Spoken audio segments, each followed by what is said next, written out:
안녕하세요. 삶의 품격을 더하는 말씀지혜 토크입니다. 이번 시간에 김삼동 목사님의 글 내가 짓는 집이 아니라 하나님이 세우시는 집, 이 글을 가지고 이야기 나눠보려고 합니다. 네, 사무엘하 7장 말씀을 바탕으로 한 글이죠. 맞습니다. 1절부터 29절까지인데요. 오늘 이 내용을 여러분과 함께 좀 깊이 들여다보면 좋겠습니다. 오늘 같이 볼 이야기는 그 다윗 왕 있잖아요. 네, 다윗 왕이 이제 하나님을 위해서 성전을 좀 멋지게 짓고 싶다 이런 마음을 가졌는데 네, 아주 좋은 마음이죠. 근데 오히려 하나님께서 아니야, 내가 너를 위해서 집을 세울 거야. 이렇게 약속하시는 이게 참 흥미로운 반전이 있는 내용입니다. 그렇죠. 인간의 어떤 뜨거운 열심, 계획 이런 것과 그걸 훌쩍 뛰어넘는 하나님의 더 크고 놀라운 계획 이런 게 딱 만나는 지점이라고 할 수 있겠네요. 네, 바로 그 지점이죠. 그래서 오늘은 이걸 그냥 옛날 역사 이야기로만 볼 게 아니라 이 이야기 안에 담겨 있는 그 하나님의 일하시는 방식이랄까요? 그분의 주권, 또 은혜, 그리고 언약이라는 아주 중요한 신학적인 개념들 이런 것들을 좀 살펴볼 거고요. 아, 언약이 중요하군요. 네. 그리고 이 오래된 이야기가 지금 이 시대를 살아가는 여러분의 삶, 또 신앙에는 과연 어떤 의미가 있을까? 어떤 메시지를 던져줄까? 그 연결 지점까지 한번 찾아보는 시간이 되면 좋겠습니다. 좋습니다. 그럼 누가 누구를 위해 무엇을 세우는가? 이 질문을 딱 마음에 품고 김삼동 목사님의 글이 우리를 어디로 안내하는지 한번 같이 따라가 보시죠. 자, 먼저 글의 시작 부분 사무엘하 7장 1절에서 7절 말씀부터 좀 볼게요. 이때가 다윗이 이제 전쟁 다 마치고 왕궁에서 아주 편안하게 지낼 때입니다. 네, 안정을 찾은 시기죠. 그렇죠. 근데 7장 2절을 보면 다윗이 나단 선지자한테 이렇게 말해요. 볼지어다 나는 백향목궁에 살거늘 하나님의 교회는 휘장 가운데 있도다. 네, 그렇습니다. 이스라엘에게는 하나님의 임재, 그 자체를 상징하는 가장 중요한 거죠. 근데 자기는 이렇게 좋은 백향목궁궐에 사는데 그 귀한 언약궤는 그냥 천막 안에 있으니까 이게 영 마음에 걸렸던 거예요. 그럴만하죠. 그래서 아주 선한 동기죠. 하나님을 위해서 정말 멋진 집, 성전을 지어야겠다. 이런 뭐랄까 경건한 야망 같은 걸 품게 됩니다. 정말 칭찬받을 만한 마음입니다. 네. 신앙인이라면 누구나 좀 가질 수 있는 그런 귀한 열심이라고 생각해요. 그런데 하나님의 반응은 다윗의 기대하고는 사뭇 달랐다는 거죠. 맞아요. 하나님께서 나단 선지자를 통해서 말씀하시는데 7장 5절하고 11절을 연결해서 보면요. 네가 나를 위하여 내가 살 집을 건축하겠느냐? 여호와가 너를 위하여 집을 짓고 이렇게 말씀하세요. 와, 이게 그냥 단순히 안 돼, 거절하신 게 아니에요. 방향을 완전히 틀어버리신 거죠. 그래서 김삼동 목사님 글에서는 바로 이 지점, 이걸 인간의 열심 위에 하나님의 연혜가 확 부어지는 아주 중요한 복음의 순간이다. 이렇게 해석을 합니다. 복음의 순간. 네, 인간의 계획을 넘어서는 하나님의 주도권, 이게 확 드러나는 장면이라는 거죠. 아, 그 복음의 순간이라는 표현이 참 곱씹어 보게 되네요. 우리도 신앙생활 하다 보면 야, 내가 하나님을 위해 이 정도는 해야지. 이런 멋진 사역 내가 좀 이루어드려야겠다. 이런 마음 가질 때가 많잖아요. 많죠. 네. 근데 이 말씀은 그런 우리의 열심에 대해서 좀 근본적인 질문을 던지는 것 같아요. 그래서도 강조하듯이 우리가 보통 생각하는 순서 있잖아요. 내가 하나님을 위해 일한다. 이 생각 이전에 아니다. 하나님이 당신을 위해 먼저 일하고 계신다. 이 관점의 전환. 이걸 요구하는 거죠. 이게 참 놀라운 지점 같아요. 바로 그겁니다. 그게 핵심이에요. 하나님이 이어서 7장 6절 7절에서 이렇게 물으시잖아요.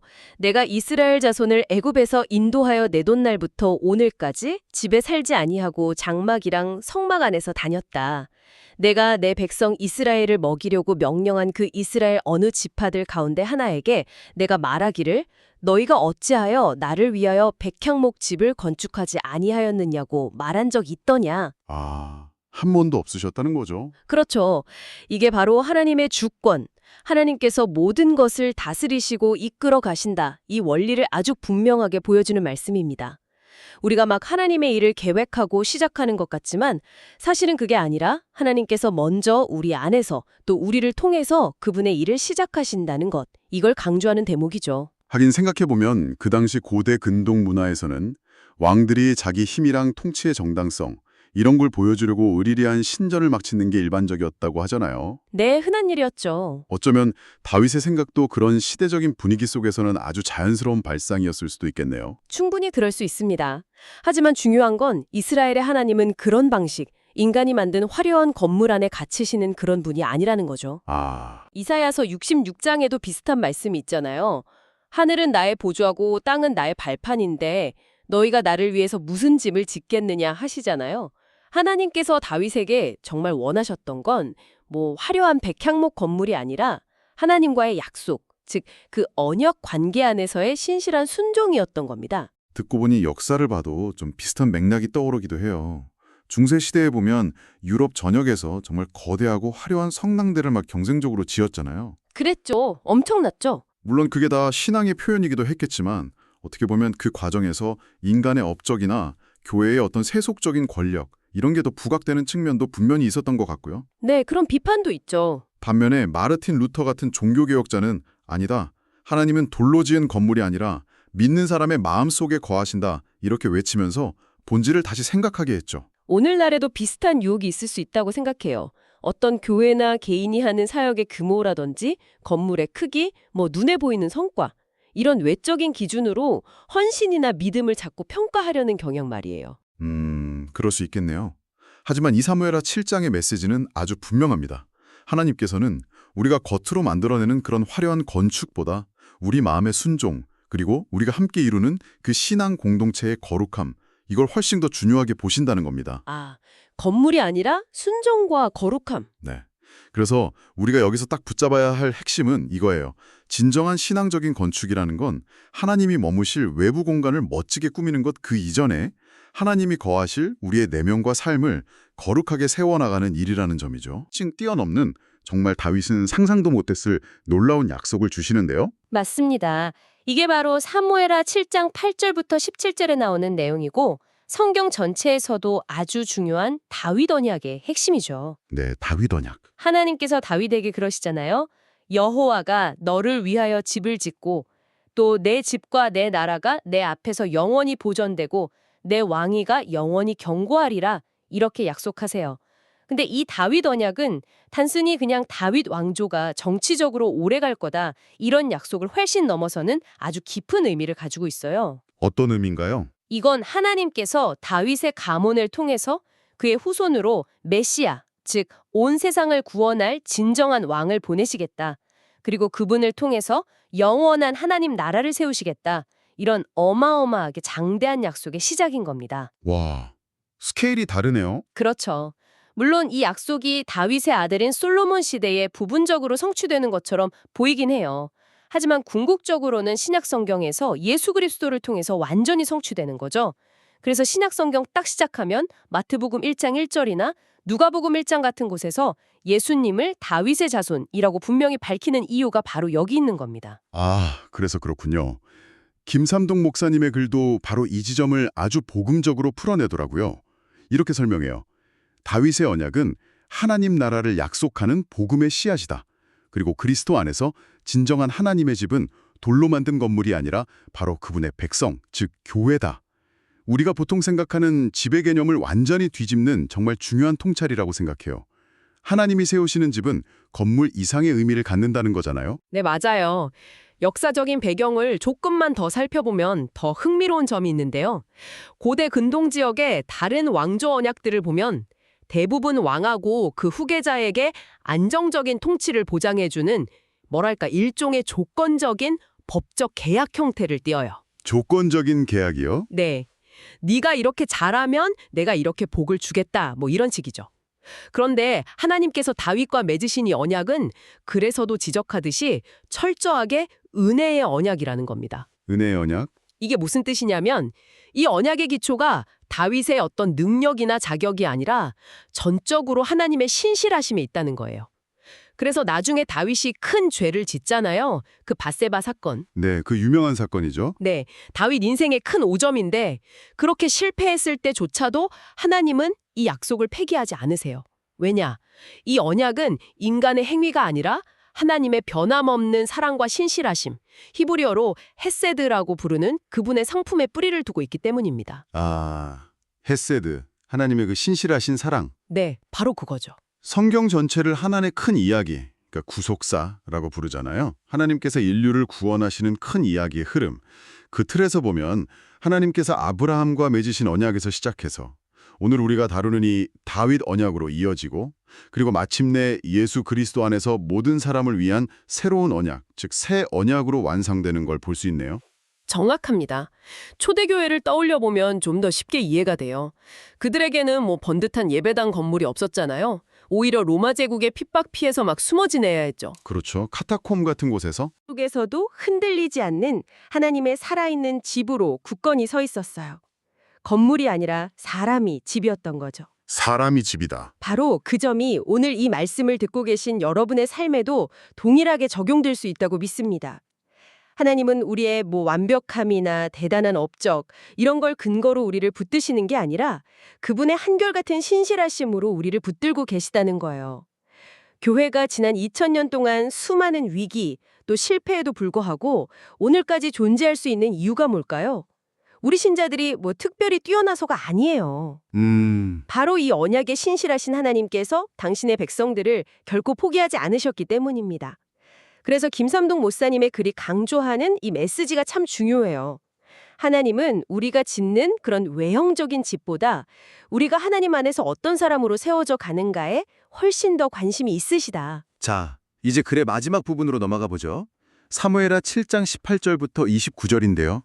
하나님의 이 어마어마한 약속, 이 은혜의 언약을 딱 들은 다윗의 반응, 이게 정말 깊은 울림을 주더라고요. 네, 아주 인상적이죠. 그는 뭐 왕의 위엄이나 권위 이런 거 내세우지 않아요. 화려한 왕궁이나 뭐 앞으로 지어질 성전터 이런 데가 아니라 7장 18절을 보면 다윗 왕이 여호와 앞에 들어가 앉아서 이렇게 기도하기 시작합니다. 네, 앉아서. 주 여호와여, 나는 누구이오며 내 집은 무엇이기에 나를 여기까지 이르게 하셨나이까. 왕으로서 뭔가 명령하는 자리가 아니라 하나님의 그 측량할 수 없는 은혜 앞에 그냥 완전히 압도된 한 인간, 한 종의 자세로 하나님 앞에 그냥 엎드린 거죠. 그래서는 영국의 유명한 복음주의 신학자죠. 존 스토트의 말을 인용하면서 이 장면을 경건의 절정, the peak of piety라고 표현할 만하다. 이렇게 이야기해요. 경건의 절정. 왜냐하면 하나님이 얼마나 위대하신 분인지를 제대로 깨달은 사람은 동시에 자기 자신이 얼마나 보잘것없는 존재인지를 깊이 깨닫게 된다는 그 통찰과 정확히 맞닿았기 때문이라는 거죠. 아, 그 7장 18절에 여호와 앞에 앉았다는 히브리어 원문 야샤브 리프네 야훼라는 표현도 단순히 의자에 걸터 앉았다 이런 뜻이라기보다는 왕이 아니라 하나님 앞에서 자신을 한없이 낮추는 종의 자세, 아주 겸손한 경배와 경청의 자세를 의미한다고 해석할 수 있습니다. 그리고 참 신기한 게 이렇게 겸손한 자리에서 다윗의 시야는 오히려 더 넓어지는 것 같아요. 하나님의 약속이 그냥 자기 가문 이스라엘 민족에게만 해당되는 게 아니라 이게 온 인류를 향한 구원의 계획으로 이어질 거라는 걸 어렴풋이나마 깨닫게 되는 것 같거든요. 네, 그런 해석이 가능하죠. 7장 19절 마지막 부분에 이는 사람의 규례니이다 주 여호와여. 이 부분을 어떤 번역본에서는 이것이 사람을 위한 법도입니다. 혹은 이것이 인류를 위한 법입니다. 이렇게 번역하기도 하던데 이게 바로 그런 미래를 향한 예언적인 시선을 담고 있다는 해석도 있더라고요. 자기 가문을 넘어서는 하나님의 큰 그림을 보기 시작한 거죠. 그렇습니다. 하나님의 언약, 그분의 정말 헤아릴 수 없는 은혜를 이렇게 깊이 깨달은 사람은요. 인생의 방향과 목적 자체가 바뀔 수밖에 없어요. 우리가 흔히 말하는 경외, 즉 하나님을 두려워하면서 동시에 깊이 공경하는 마음. 이건 그냥 감정적인 떨림이나 감탄에 머무는 게 아닙니다. 감정 이상이라는 거군요. 네, 그것은 내 삶의 중심축, 그리고 모든 가치 판단의 기준이 나 자신이 아니라 하나님께로 완전히 재배치되는 아주 근본적인 삶의 변화를 동반하는 거죠. 그렇다면 이 글을 통해 오늘 우리가 얻을 수 있는 중요한 적용점은 이거 아닐까요? 어쩌면 우리에게 지금 당장 필요한 건 막 더 많은 계획 세우고 더 바쁘게 뭔가를 실행하는 것 그 이전에 잠깐 멈춰서서 다윗처럼 하나님 앞에 조용히 머물면서 그분이 이미 행하셨고 또 앞으로 행하실 일들을 잠잠히 바라보고 경배하는 것. 바로 그 예배자의 자리로 돌아가는 것. 이게 아닐까 하는 생각입니다. 네, 좋은 지적입니다. 그래서도 오늘 교회가 힘써야 할 일은 더 많은 일을 만들어내는 게 아니라 하나님 앞에 잠잠히 머무는 이 예배자의 자리로 돌아가는 것이다. 이렇게 강조하고 있죠. 자, 오늘 김삼동 목사님의 글을 따라서 다윗의 이야기를 쭉 깊이 살펴보면서 결국 우리가 하나님을 위해서 뭔가 대단한 집을 지어드리는 게 아니라 오히려 하나님께서 그분의 은혜와 언약을 통해서 당신의 집, 즉 그분의 백성들을 친히 세워가신다는 이 중요한 진리를 다시 한번 확인했습니다. 네, 역사가 그것을 아주 분명하게 증명하고 있다고 생각해요.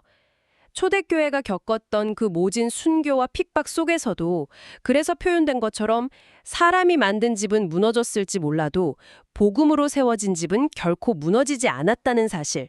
이걸 우리는 기억하잖아요. 그렇죠. 어쩌면 지난 2000년의 교회 역사는 수많은 인간적인 실패와 연약함에도 불구하고 하나님께서 당신의 신실하심으로 당신의 집을 친히 세워오신 바로 그 이야기다. 이렇게 말할 수 있을 겁니다. 결국 하나님께서 지금도 계속 세우고 계시는 진짜 하나님의 집은 눈에 보이는 어떤 건물이나 조직, 제도 이런 게 아니라 예수 그리스도 안에 있는 바로 우리 한 사람 한 사람 그리고 그분의 부르심을 받은 백성들 전체 이걸 의미하는 것이겠지요. 네.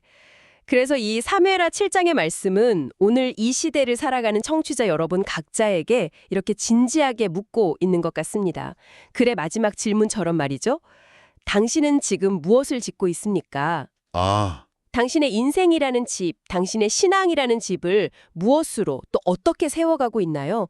그리고 더 중요하게는 당신은 하나님께서 친히 세우시는 바로 그 영원한 집안에 속해 있습니까? 이 질문을 던지고 있는 거죠. 네, 김삼동 목사님의 글 내가 짓는 집이 아니라 하나님이 세우시는 집을 통해서 하나님의 크신 계획과 은혜 그리고 우리의 자리를 다시 한번 깊이 묵상하는 참 귀한 시간이었습니다. 오늘 이 이야기에 귀 기울여주신 여러분 정말 감사합니다. 마지막으로 한 가지 질문을 여러분 마음에 좀 남겨드리고 싶습니다. 다윗이 하나님의 그 엄청난 약속 앞에서 주 여호와여 나는 누구이오며 내 집은 무엇이기에 라고 자신의 그 자금을 고백하면서 엎드렸던 것처럼요. 어쩌면 우리의 삶에서 가장 위대한 건축이라는 것은 화려한 계획을 세우고 그것을 추진하는 능력이 아니라 바로 그 다윗처럼 하나님 앞에서 자신의 존재 의미를 겸손히 묻고 그분의 세우심에 온전히 나를 맡겨드리는 바로 그 순간에 시작되는 것은 아닐까요? 이 질문을 오는 하루 여러분의 삶의 자리에서 한번 곱씹어 보시면 좋겠습니다.